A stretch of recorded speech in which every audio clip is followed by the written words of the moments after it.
আসসালামু আলাইকুম, welcome back to my channel.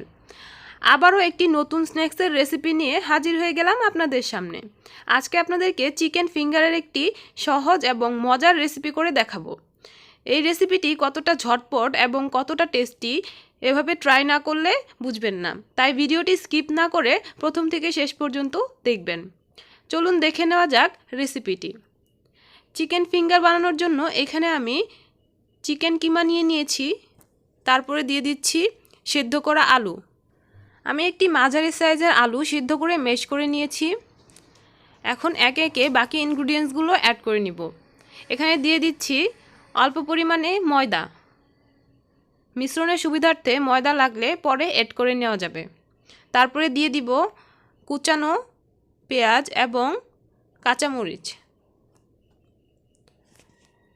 এরপরে দিয়ে দিব আদা পেস্ট, রসুন পেস্ট এবং জিরা পেস্ট। এগুলো অল্প পরিমাণে দিলেই হবে। তারপরে দিয়ে দিচ্ছি ধনিয়া গুঁড়া, শুকনা মরিচের গুঁড়া এবং অল্প পরিমাণে হলুদের গুঁড়া।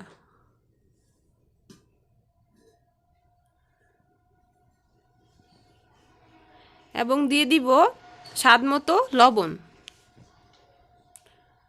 তারপর দিয়ে দিব 1 টেবিল স্পুন সয়া সস এবং দিয়ে দিব 1 টেবিল স্পুন টমেটো সস। এখন সবগুলো উপকরণ হাত দিয়ে খুব ভালোভাবে মিক্সড করে নিতে হবে।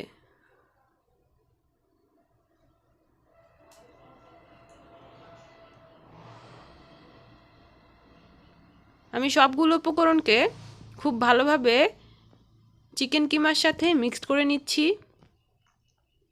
মিক্সড করে নেওয়া হয়ে গেলে এগুলোকে আমি এখন ফিঙ্গারের শেপ দিয়ে নিব।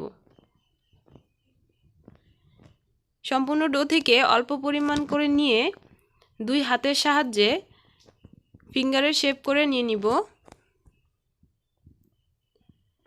এভাবে করে লম্বাটে করে নিয়ে দুই হাত দিয়ে চাপ দিয়ে চ্যাপটা করে নিতে হবে।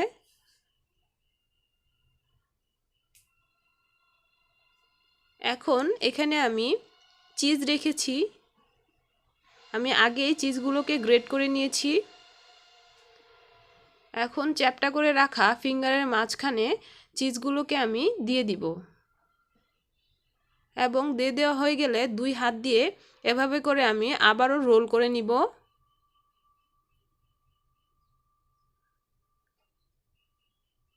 খুব ভালোভাবে দুই সাইডটাকে লাগিয়ে দিতে হবে যাতে করে চিজ বের না হয়ে আসে। এবং লাগিয়ে দেওয়া হয়ে গেলে এখানে আমি আবারও দুই হাতের সাহায্যে খুব ভালোভাবে এগুলোকে ফিঙ্গারে শেপ করে নিব। ফিঙ্গারগুলো বানানোর সময় অবশ্যই হাতে তেল দিয়ে নিতে হবে, তা না হলে এগুলো হাতে লেগে যাবে। একইভাবে আমি আরও একটি ফিঙ্গার বানিয়ে দেখাচ্ছি আপনাদের। অল্প একটু ডো নিয়ে আবারও দুই হাতের সাহায্যে চ্যাপটা করে নিব। অবশ্যই লম্বাটে করে চ্যাপটা করে নিতে হবে।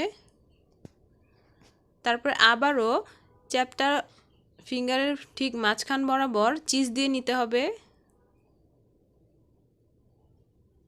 চিজ খুব বেশিও দেওয়া যাবে না, তাহলে হবে কি ভাজার সময় এগুলো ভিতর থেকে বের হয়ে আসবে। এরপর আবারও দুই সাইডটা খুব ভালোভাবে লাগিয়ে নিতে হবে যাতে করে চিজ বাহিরে চলে না আসে। এভাবে করে লাগিয়ে নিতে হবে এবং আবারও দুই হাতের সাহায্যে চেপে চেপে ফিঙ্গারের শেপ করে নিব। এভাবে করে আমি সবগুলোকে বানিয়ে নিব।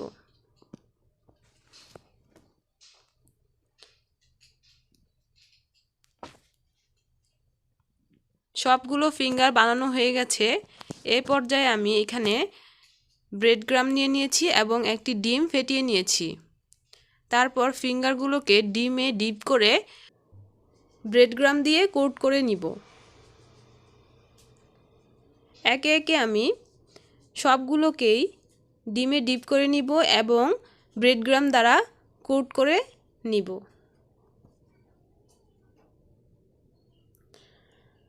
আপনারা এই রেসিপিটি অবশ্যই বাসায় ট্রাই করবেন। এগুলো বাচ্চা থেকে বয়স্ক সবারই অনেক পছন্দের একটি খাবার, আর সবাই রেসিপিটি অনেক পছন্দ করবে।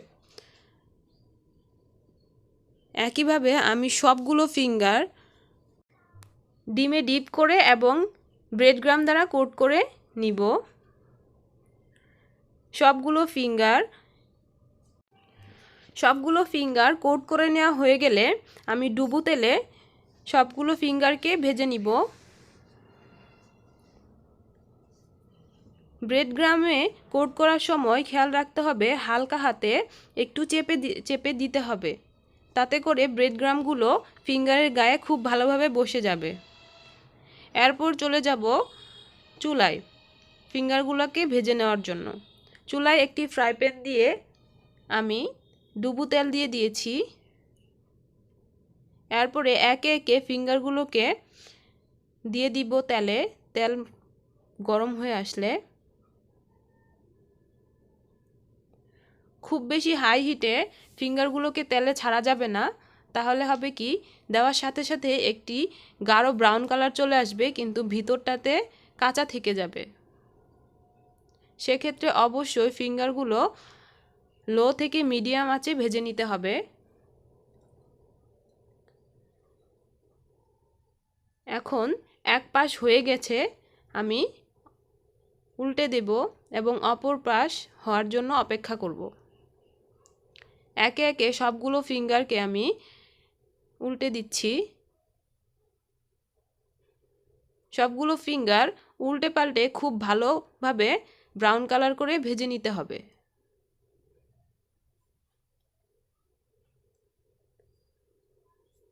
সবগুলো ফিঙ্গার উল্টানো হয়ে গেছে। এ পর্যায়ে আমি অপর প্রান্ত হওয়ার জন্য অপেক্ষা করব।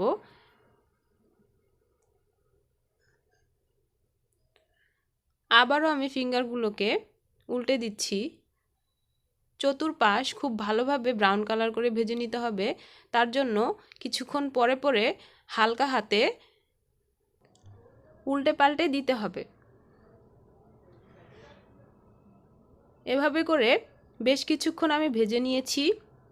এখন সুন্দর একটি ব্রাউন কালার চলে আসছে। এ পর্যায়ে আমি তেল ঝরিয়ে চুলা থেকে সবগুলোকে নামিয়ে নিব এবং আবারও একে একে বাকি ফিঙ্গারগুলোকে আমি তেলে দিয়ে দিব। এবং যেহেতু সেকেন্ড বার দেওয়ার সময় তেল অনেক গরম থাকে, সে পর্যায়ে চুলার জাল একদম লো করে নিতে হবে। সবগুলো ফিঙ্গার ভাজা হয়ে গেছে এবং দেখতেই পাচ্ছেন কতটা সুন্দর হয়েছে এবং কতটা ইয়াম্মি লাগছে দেখতে। বাসায় অবশ্যই এভাবে আপনারা ট্রাই করে দেখবেন এবং আমাদেরকে কমেন্টস করে জানাবেন কেমন লাগলো। ভিডিওটি ভালো লেগে থাকলে লাইক করবেন এবং বেশি বেশি শেয়ার করবেন এবং আমাদের চ্যানেলটিতে সাবস্ক্রাইব করবেন। আল্লাহ।